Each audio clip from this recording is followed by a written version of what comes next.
Hi guys, and welcome back to another video. So I kind of realized that I actually haven't been using any colored pencils, pencil crayons, whatever you want to call it, in any of my recent sketchbooks that I've been using or have used in the past. So I thought it'd be fun today to actually revisit using some colored pencils to do some sketches in my sketchbook. And in the past, I did do a combination of a few things. I think I've done it where I've sketched out with graphite first, or sometimes I've sketched out with the pencil crayons first, and then I'll switch to graphite to do kind of like a line art or cleaner lines on top.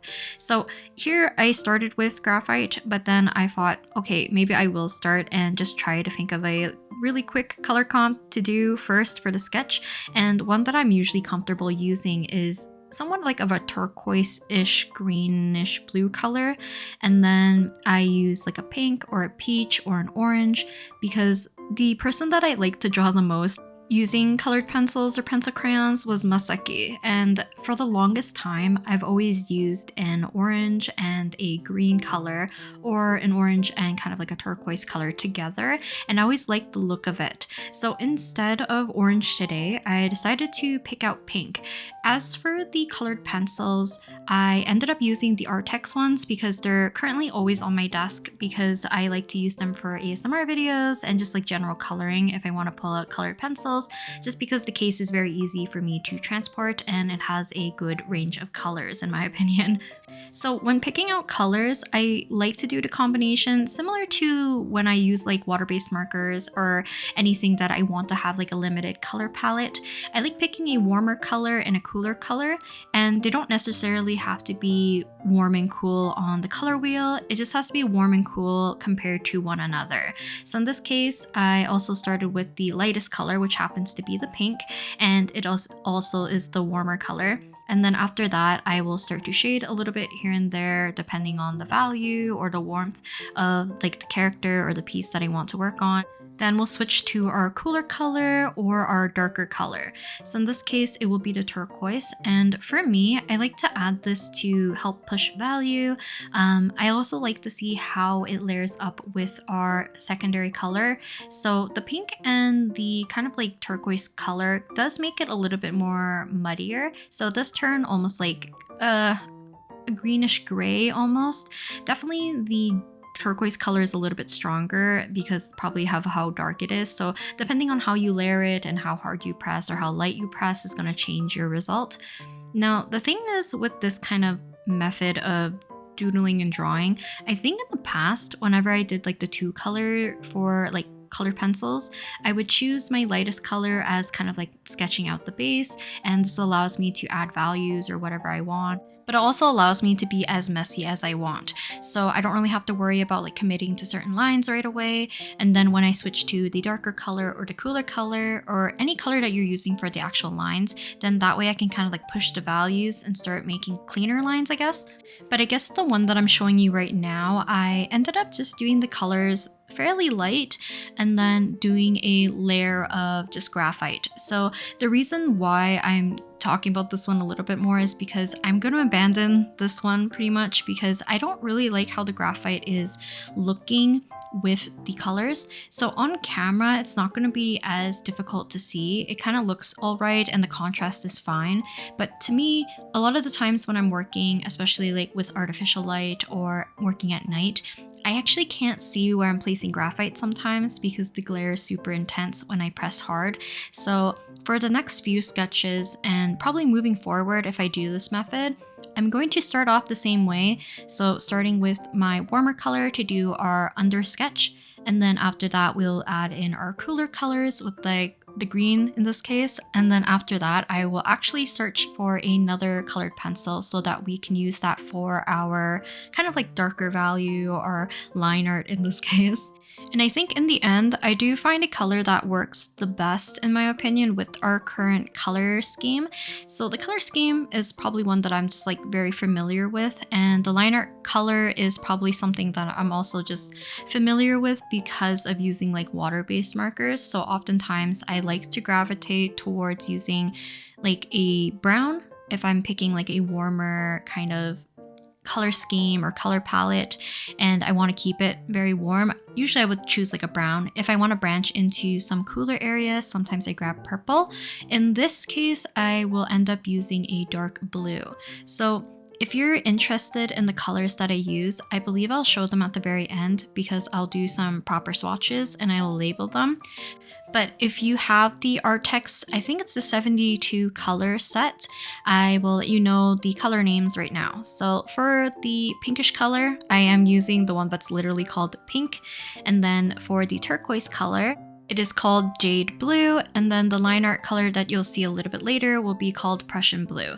So talking a little bit more about the sketches that I'm doing, I have been kind of like in and out of kind of like a cold, I think. It's mostly usually my sinuses, so I end up like sneezing a lot. I have a runny nose or a stuffy nose, and usually it goes away quite quickly. But for some reason, it's been lingering here and there, and I'm pretty sure it's because of like the change in temperature and all that. So maybe I'm just getting more susceptible, or maybe the people around me is still like are getting sick as well. But because of that, I think last few spreads before this one, I ended up doing like a little graphite spread of my OC, I think Sato, Moriko, and Anka, kind of figuring out how they would tie their winter scarves around their neck, because I remember seeing a post a while ago of like really cute ways or like stylish ways, just different ways that you can tie your scarves around your neck and stuff, and they look super cute because some people do it more like, I guess like a bow. Some people do it very simple with like one loop, or some people do double, or like more like a shawl. And I just want to look really cute to do. So I decided to figure out how the three of the girls would wear the scarves, because I just really wanted to draw some cute, fluffy, I just love like chunkier, thicker clothing, if anything. So scarves are like perfect for that, especially for like the winter season, because it tends to be the more thicker scarves, unless you're wanting to do like the thinner scarves for more like fashion or maybe chill days instead of like really cold days. But for these sketches, because I just went on a super large tangent, I wanted to kind of continue that a little bit. So I'm still keeping the idea of like wearing scarves and stuff for each of the OC's little doodles that I'm going to be doing today. But I just wanted to focus on kind of like more winter attire for them. In a different video, I ended up making like their autumn clothing for, I think, Moriko, Koji, Sato, and Akemi, I believe. Probably those four, but in this case, I thought it'd be cute just to think about what they would wear for their winter attire if it was like super cold, because at least where I live, we do get pretty intense winters usually. For this year, I guess, we ended up getting snow quite early, or like, I guess it used to be on time. We got it like at the end of September, I believe, and then the beginning of October. And I thought it was going to be like a really cold winter, because we had rumors that this is going to be like one of the coldest and more, I think like snow heavy winters that we've had for like, I guess like since a long time. But after I think like some point in November up until now, we have not been really getting any snow, and I might be jinxing it because I believe we get snow tomorrow. But for the most part, if it has snowed, it kind of melted in the next few days after it snowed, because the temperatures will start to warm up again. It'll be above zero, and then back again it will drop, but there'll be like no precipitation, hence no snow. But, you know, enough about the weather. Let's talk a little bit more about the spread again. So in terms of like layering up the colors, I try my best to make sure that I block out my pink first, depending on what I want it to be, like warm or lighter. So I made sure to add more to Moriko's face, because I don't want it to get washed out from like being too cool, or just because there's too much light or anything like that. I did not really want as much pink in her, I guess like her jacket, but I wanted more present in her scarf so that we could have a little bit more of a balance. Because the fun thing about picking kind of like two colors as your main focus, or like, I guess having like a warm and a cool, it's fun to play around with the push and pull of them. So like, you know, maybe you want more cooler areas or you want more warmer areas, and it's like easier to balance because you don't have too many colors. And then if I really want to, I can push the cooler areas a lot more, because of the dark blue. And then I can leave my lines a little bit more scarce if I want to, if I'm doing some areas that are lighter, or if they are kind of like less on the cooler side, which you'll see for this particular sketch. So the next person that I decided to sketch out was Sato, because like I said, I was kind of playing around mostly with the girls and how they would tie scarves, because I feel like they would tie it in a more fun way or be a little bit more conscious about like fashion-ish stuff. I feel like I kind of play around more with the girls' fashion, if anything, compared to the guys, but maybe I will get better at like trying to think about more outfits for my male characters instead of like their typical very basic ones. But for Sato, I also like playing around with her hair because I'm always very indecisive of how I want to style it. So for like the colder months, I've been mostly putting her hair into big chunky braids, like just very thick braids, kind of like a little bit on the looser side, I guess. And I think they just look super cute and very like more towards the cozier kind of aesthetic. And then for her scarf, I believe it's kind of like similar how I would tie my scarf.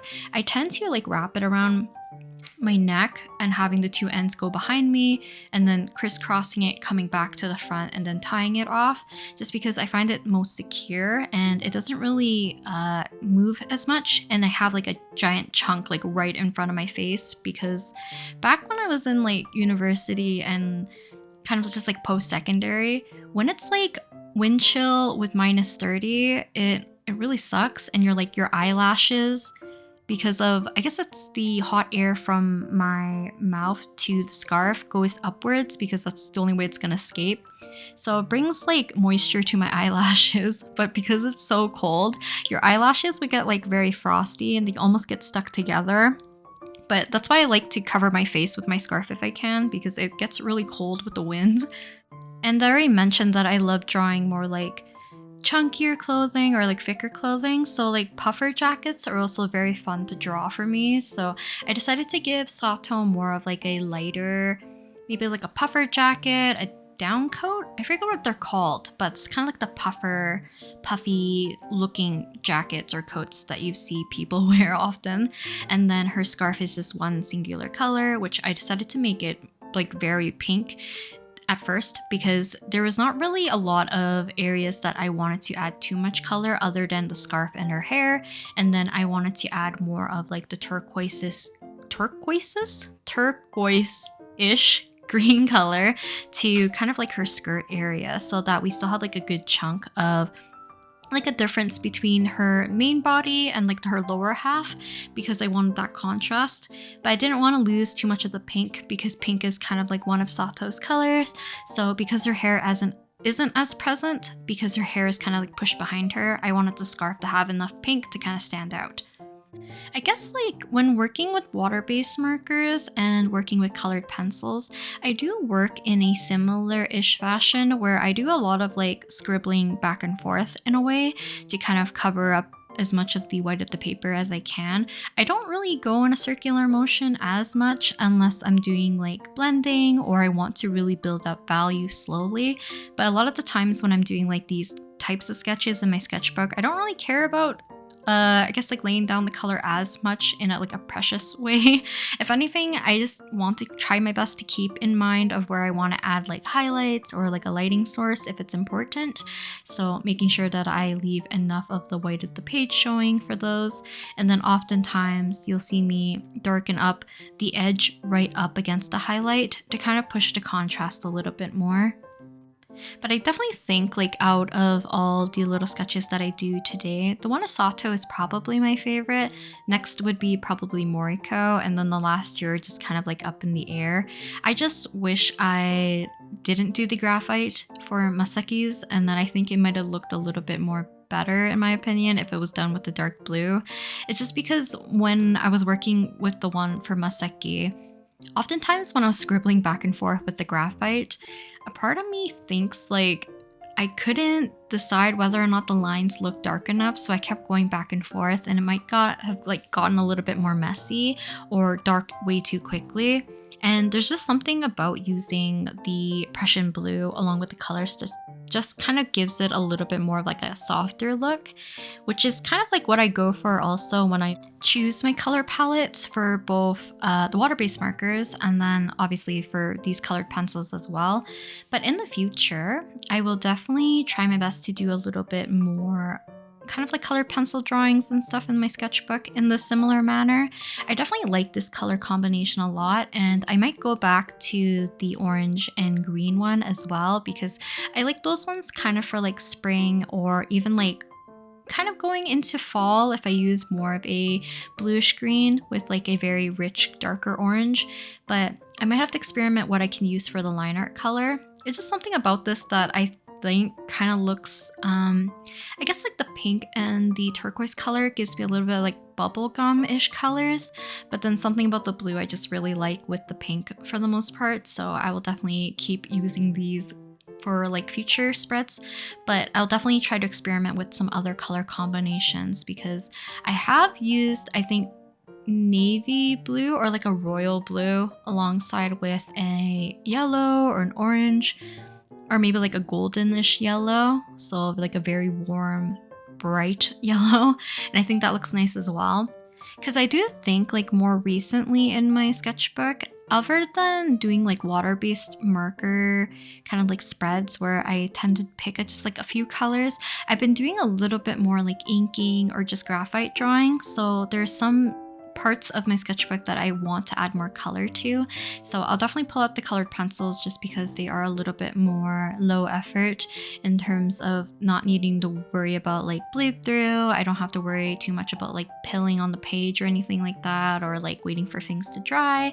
I can just kind of like scribble away and, you know, use a scrap piece of paper or like my other sketchbook that I like to do swatches in to kind of like plan out color comps before I commit to them. But I guess like before I ended up doing today's voiceover for today's spread, I often don't do them in the same day. So I did have a chance to do another spread with a different color combination, and it reads a little bit more like golden-ish or sunset colors. I chose like a really light yellow, a kind of darkish mid-tone orange, and then the navy blue or like some sort of dark blue, and it looks nice as well. But this color comp right now is probably my favorite, so I will use it as much as I can until probably I run out of the pink. But I've mentioned in the past that I definitely want to do something more with like purple, another one probably more centered towards red as well. I'm trying to think what other color palette that I really avoid a lot more, and it's probably like also earth tones, because oftentimes I tend to pick a little bit of brighter colors accompany with like a darker color for line art, or go like something really neon or something like that. But for the little last space that I had down in the middle, and it kind of landed right in between my pages, so it's like right on the seam, I decided to squish in one more sketch, which happens to be Kaisen. He turns out a little bit derpy, and I think it's just the way how I planned out his hair, but I did the same method, so sketched out with the pink. We'll plan out some of my warmer areas and kind of add in like our little blushing or like any warmth I want to add to the skin. And then because his hair is so dark, I think I did this a little bit on Moriko's as well. The band of color before like our white of the page, I tried my best to add a little bit of pink, transition it into our kind of like turquoise color, and then after that I will use the Prussian blue to kind of like push everything. But as we gradually get closer to the highlight, instead of making it so dark with contrast, I want it to be softer and have a little bit of warmth by having that little band of pink, which is kind of fun. Like you can do a lot of layering with the colored pencils, so you can get a little bit more of like softer looks if you really wanted to.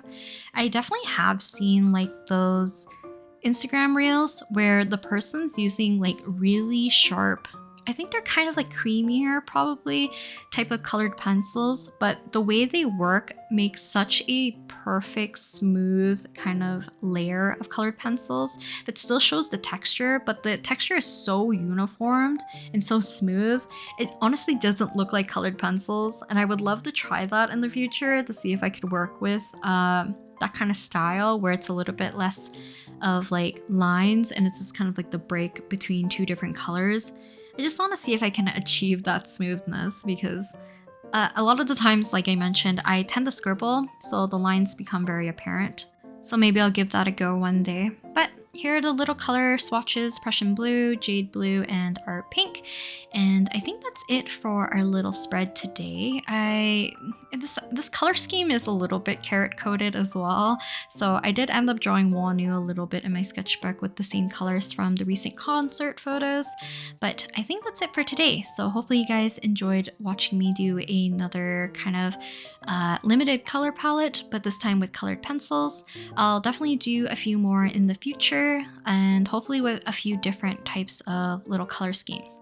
Also, I'm showing you briefly of like the little sketches I did of the girls and like how they would tie their scarves and stuff. So yeah, I will talk to you guys next time in the next video, and yeah, bye!